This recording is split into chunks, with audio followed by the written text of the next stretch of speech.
नमस्कार दोस्तों, स्वागत है आप सभी का आपके अपने YouTube channel Gyandeep Hindi YouTube channel पर। तो आज की यह वीडियो आप सभी के लिए काफ़ी महत्वपूर्ण होने जा रही है। आप सभी के लिए यहाँ पर चतुर्थ श्रेणी कर्मचारियों की भर्ती में अभी तक आपने यहाँ पर अपना आवेदन नहीं किया है, किसी भी प्रकार की आपको यहाँ पर समस्या हो रही है अपने आवेदन को लेकर, तो कंप्लीट जानकारी आपको इस वीडियो की मदद से मिलने जा रही है।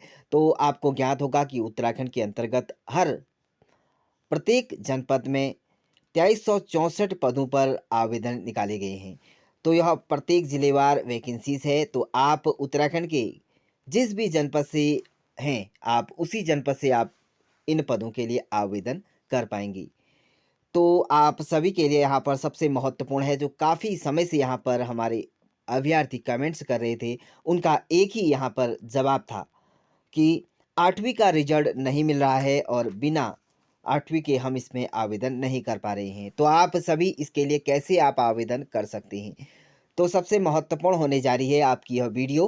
तो अभी तक आपने अप्लाई नहीं किया है, यदि आप अप्लाई करने की सोच रहे हैं, तो कैसे इसके लिए अप्लाई कर सकते हैं? सभी प्रश्नों के उत्तर आज की यह वीडियो में आपको मिलने जा रही है। तो बने रहिए आप हमारे यूट्यूब चैनल के साथ।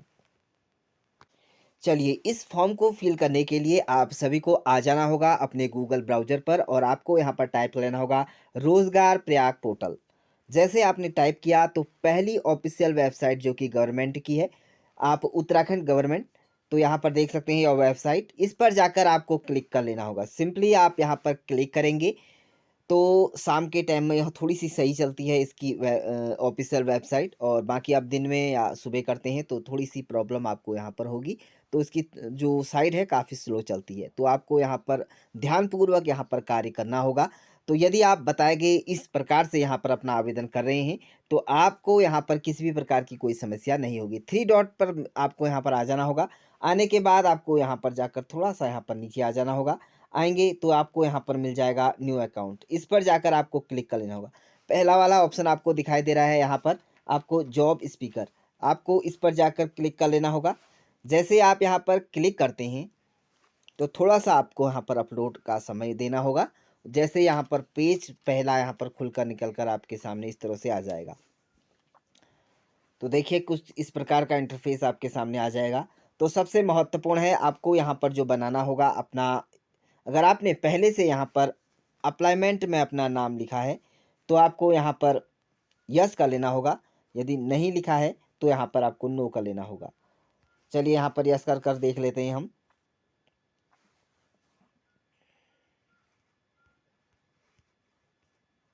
चलिए, तो कुछ इस प्रकार का यहाँ पर आपके सामने इंटरफ़ेस निकल कर सामने आ जाएगा। जॉब स्पीकर पर जाएँगे, तो आपको पहले वाला ऑप्शन यहाँ पर दिखाई दे रहा है। तो आपको यहाँ पर ऑप्शन देखने को मिल रहे हैं। यहाँ पर अपना पहला नेम, आर यू ऑलरेडी, यहाँ पर अगर आपने पहले से इसमें अप्लाई कर रखा है, इसमें आईडी और पासवर्ड बनाने के लिए अभी सिर्फ़ यहाँ पर काम हो रहा है।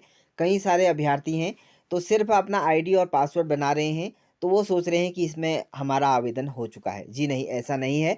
अभी आपको यहाँ पर सिर्फ़ अपना यहाँ पर जो है आईडी और पासवर्ड बनाना होगा, तब जाकर आगे का काम आपका यहाँ पर पूर्ण होगा। चलिए हम यहाँ पर बात करते हैं, तो सबसे महत्वपूर्ण है आप सभी का यहाँ पर जो आपको रेड कलर का जो भी ऑप्शन यहाँ पर दिखाई दे रहा है, उसको आपको फ़िल करना ही करना होगा। बाकी आपको यहाँ पर कहीं पर रेड ऑप्शन नहीं दिखाई दे रहा है। अगर आप उसमें उसको फ़िल नहीं भी करते हैं, तो वह चलेगा। तो यहाँ पर आपको पहला नाम डाल लेना होगा, मोबाइल नंबर आपको डाल लेना होगा, ईमेल आईडी आपको डाल लेनी होगी और साथ में डेट ऑफ बर्थ आपको डाल लेना होगा, जेंडर मेल फीमेल आपको यहाँ पर डाल लेना होगा और साथ में आपको यहाँ पर आईडी पासवर्ड बनाना होगा। कैसे बनाएँगे? सबसे महत्वपूर्ण है। कई सारे अभ्यर्थी आईडी और पासवर्ड बनाने में काफ़ी सारी गलती कर रहे हैं। कैसे आपको आईडी पासवर्ड बनाना होगा? तो आईडी आपको यहाँ पर अपने नाम से भी बना लेनी होगी, जो भी आपका नाम है, अपने नाम से यहाँ पर आईडी पासवर्ड बना लीजिएगा। पासवर्ड सबसे महत्वपूर्ण है, आप पासवर्ड कैसे बनाएँ? पासवर्ड बनाने के लिए आपको सिंपली क्या करना होगा, पहले तो अपना या तो नाम, यहाँ पर जो भी आपका नाम है, यहाँ पर आपका नाम है जैसे पंकज, तो आपको पंकज यहाँ पर लिख लेना होगा इंग्लिश में। उसके बाद आपको यहाँ पर डाल लेना होगा at the rate, at the rate डालेंगे, तो उसके बाद आपको यहाँ पर कोई भी अल्फ़ाबेट में यहाँ पर जैसे यहाँ पर अल्फ़ाबेट में हैशटैग या अल्फ़ाबेट, यहाँ पर कोई भी यहाँ पर आपको ऑप्शन डाल लेना होगा। उसके बाद आपका यहाँ पर पीछे आता है ऑप्शन कोई भी यहाँ पर नंबर आप ABC डाल लीजिएगा या कुछ भी लिख लीजिएगा, और लास्ट में आपको यहाँ पर जो डालना होगा वह सीरियल नंबर, जैसे मोबाइल नंबर के लास्ट अंक, अपने डेट ऑफ बर्थ के अंक, तो इस तरह से आप यहाँ पर डाल लीजिएगा। डालेंगे तो आपके सामने यहाँ पर एक ऑप्शन देखने को मिल रहा है, एम्प्लॉयमेंट आईडी। यदि आपने एम्प्लॉयमेंट में नाम लिख लिया है तो आप यहाँ पर इसको अपना आईडी यहाँ पर लिख लीजिएगा, उसका नंबर, और यहाँ पर रजिस्ट्रेशन डेट, जब भी आपने इसमें रजिस्ट्रेशन किया, पंजीकरण डेट एम्प्लॉयमेंट में, उसकी यहाँ पर तारीख लिख लेनी होगी। यहाँ पर डाल लेना होगा आपको, यहाँ पर जिस भी आप रोज़गार यहाँ पर क्षेत्र से हैं, तो उसका यहाँ पर जो भी आप अल्मोड़ा से हैं, लैंसडौन से हैं, या देहरादून से हैं, नैनीताल से हैं, तो यह सभी आपको ऑप्शन देखने को मिल रहे हैं प्रत्येक यहाँ पर जनपद के यहाँ पर सेवायोजन कार्यालय। तो इस पर जाकर आपको ऑप्शन पर क्लिक कर लेना होगा।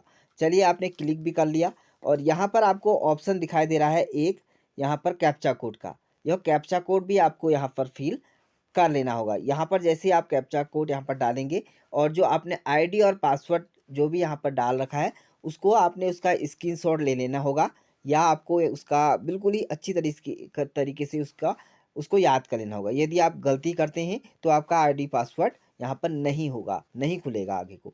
तो आपको यहाँ पर सबमिट पर जाकर आपको क्लिक कर लेना होगा। चलिए, इतना हम करके आपको दिखाते हैं। चलिए फ्रेंड्स, हम यहाँ पर ऑफिशियल वेबसाइट पर आने के बाद हम यहाँ पर जो रिक्तियाँ निकली हुई हैं उस पर आ चुके हैं, और आप सभी को यहाँ पर आने के बाद अपनी लॉगिन आईडी और पासवर्ड बनाने के बाद आपको कंफर्म कर लेना होगा। कंफर्म करेंगे तो लॉग आउट का ऑप्शन आएगा, वहाँ पर जाकर आप लॉग आउट हो जाइएगा। सबसे महत्वपूर्ण है, आपसे यहाँ पर जो मांगा गया है, केवल 8वीं पास, यानी कि ब्लू एसएससी। ब्लू एसएससी का मतलब होता है केवल 8वीं पास या 9वीं पास या 5वीं पास के अभ्यर्थी इन पदों के लिए आवेदन कर सकते हैं। तो आप सभी के लिए यहाँ पर जो सबसे महत्वपूर्ण है, यदि आपके पास 8वीं का मार्कशीट है तो आप इसमें सिंपली तरीके से इसमें बिलो एसएससी का यहाँ पर ऑप्शन होगा, इस पर जाकर क्लिक कर लेना होगा। लेकिन उससे पहले आपको एजुकेशन में सबसे महत्वपूर्ण है, आपको 10th की जो सबसे महत्वपूर्ण है, 10th का सर्टिफिकेट आपको यहाँ पर, उसकी मार्कशीट की यहाँ पर फ़ोटोकॉपी, और आप वहाँ पर जाकर उसके नंबर और परसेंटेज खुद निकल कर आ जाएगा। तो सबसे महत्वपूर्ण है, पहले नंबर पर आपका 10th का यहाँ पर सर्टिफिकेट लगाना है, और जो दूसरा नंबर आपका है वह आपको लगाना होगा ब्लू एसएससी का, यानी कि 8th पास का सर्टिफिकेट अगर आपके पास है तो आप लगा सकते हैं। यदि नहीं है तो क्या करेंगे, सबसे महत्वपूर्ण है, कई अभ्यर्थियों का कमेंट्स आ रहा है कि हमारे पास 8th का जो है वह सर्टिफिकेट नहीं है, तो सर हम क्या करें। तो आपको सिंपली क्या करना होगा, आपको ऑप्शन पर जाना होगा, और यहाँ पर ब्लू एसएससी BELOW एसएससी का ऑप्शन आपको दिखाई दे रहा होगा, उस पर जाकर क्लिक करेंगे तो आपको वहाँ पर 8वीं की जो मार्कशीट अगर आपके पास नहीं है, लेकिन आपको अपने नंबर याद हैं, जी हाँ, अगर आपके पास, अगर स्कूल में भी नहीं मिल रही है, स्कूल बंद हो चुके हैं, कई सारे अभ्यर्थियों का कमेंट्स आ रहा है बंद हो चुके हैं, लेकिन हमारी मार्कशीट नहीं मिल रही है, मार्कशीट नहीं मिल रही है तो कोई प्रॉब्लम नहीं। आपको अपने जितने भी नंबर 8वीं के याद हैं, उसको आप वहाँ पर कन्फर्म में जाकर अपनी एजुकेशन वहाँ पर फिल कर लीजिएगा। अगर आपका यहाँ पर नंबर आपको याद है कि इतने नंबर हमारे थे, जैसे कि 218 नंबर थे, 500 में से 250 नंबर थे, तो आपको थोड़ा बहुत याद होगा, उस हिसाब से आपको फिल कर लेना होगा। तो वहाँ पर आप जैसे अपना रोल नंबर भी फिल कर लेना होगा, आपका रोल नंबर कितना था, और आपने कौन से विद्यालय से, रामनगर बोर्ड से किया या अन्य यूनिवर्सिटी से आपने अगर 8th का यहाँ पर जो है सर्टिफिकेट ले रखा है, तो आप वहाँ का नाम लिख सकते हैं। चलिए, इतना हो चुका है, जैसे आपने यह किया तो आपका यहाँ पर कंफर्म हो जाएगा, उसके बाद आप इसके लिए अप्लाई कर पाएंगे। चलिए, आप यहाँ पर इसके लिए आपने यहाँ पर अप्लाई कर दिया है, और अप्लाई करने के बाद आपका सिलेक्शन कैसे होगा, सिलेक्शन के लिए सबसे महत्वपूर्ण है, जैसे कि आप देख रहे हैं यहाँ पर उत्तरकाशी जनपद के लिए आवेदन अभी तक यहाँ पर जो है यह 3633 अभ्यर्थियों ने यहाँ पर आवेदन कर दिया है। उत्तरकाशी में यहाँ पर जो रिक्तियाँ हैं वो लगभग 200 के लगभग यहाँ पर रिक्तियाँ हैं। रिक्वायर्ड जो है यहाँ पर 135 यहाँ पर रिक्वायर्ड हैं, यानी कि यहाँ पर जो अभ्यर्थी हैं, इनकी जो वैकेंसीज आई है, 135 अभ्यर्थी इसके लिए आवेदन कर पाएंगे। लेकिन अभी तक यहाँ पर 3600 अभ्यर्थी यहाँ पर आवेदन कर चुके हैं। तो इसमें सिलेक्शन कैसे होगा? तो सबसे महत्वपूर्ण है सिलेक्शन 100 में से यानी कि 300 अभ्यर्थी ने यहाँ पर छाँटा जाएगा कंप्यूटर बेस से। यहाँ पर मेरिट तो बनेगी नहीं, लेकिन जिसकी भी यहाँ पर एज अधिक होगी 3 अभ्यर्थियों को लाया जाएगा। उसमें से सबसे जो जैसे 42 वर्ष तक है, यदि आपकी यहाँ पर एज 41 आती है, उस आपका जो अगला जो कोई अभ्यर्थी है उसकी 42 आती है, तो 42 वाले एज वाले अभ्यर्थियों का यहाँ पर सिलेक्शन हो जाएगा। सबसे महत्वपूर्ण है, यानी कि जिसकी भी यहाँ पर एज अधिक होगी, आयु सीमा अधिक होगी, उसको यहाँ पर वरीयता दी जाएगी। तो यह रहा आपका सिलेक्शन, ऐसे आपका यहाँ पर सिलेक्शन कर दिया जाएगा। और जैसे ही आपका यहाँ पर कंप्यूटर वाइज जो यहाँ पर सिलेक्शन होगा, उसमें आपका जो डीवी रहेगा यानी कि डॉक्यूमेंट वेरिफिकेशन, उस पर आपको बुलाया जाएगा और वह कंप्यूटर के माध्यम से ही आपका यहाँ पर सिलेक्शन किया जाएगा। उस पर कोई कुछ नहीं कर सकता है। यहाँ पर जो मेरिट के आधार पर नहीं, बल्कि यहाँ पर जो है वह स्वेच्छा के आधार पर यहाँ पर पहले तो उन अभ्यर्थियों को यहाँ पर वरीयता दी जाएगी जिन्होंने यहाँ पर स्कूल जो भूमि है वह स्कूल को भूमि दान दी है। उसके बाद अगर वहाँ पर अभ्यर्थी नहीं मिल पाते हैं तो ऐसे ही आपका यहाँ पर सिलेक्शन हो जाएगा। तो सबसे महत्वपूर्ण आप सभी के लिए यही था। तो आप सभी को मिल चुका होगा सभी प्रकार का यहाँ पर जवाब। यदि अन्य प्रकार की अगर आप जानकारी चाहते हैं तो हमने अपने यूट्यूब चैनल पर कई सारी ऐसी वीडियोस बनाई हुई है फॉर्म से रिलेटेड। आपको अन्य जानकारी आपको हमारे वीडियो पर जाकर देख लेना होगा। आपका यहाँ पर डिस्कशन बॉक्स पर आपको लिंक देखने को मिल जाएंगे। तो थैंक यू डियर फ्रेंड्स, आशा करते हैं आपको हमारी ये वीडियो पसंद आई होगी। तो इसी तरह की लेटेस्ट अपडेट्स के लिए आप हमारे यूट्यूब चैनल को सब्सक्राइब जरूर करें और डिस्कशन बॉक्स पर टेलीग्राम का चैनल का लिंक आपको देखने को मिल जाएगा, वहाँ जाकर आप ज्वाइन हो सकते हैं। तो thank you dear friends, bye bye and take care.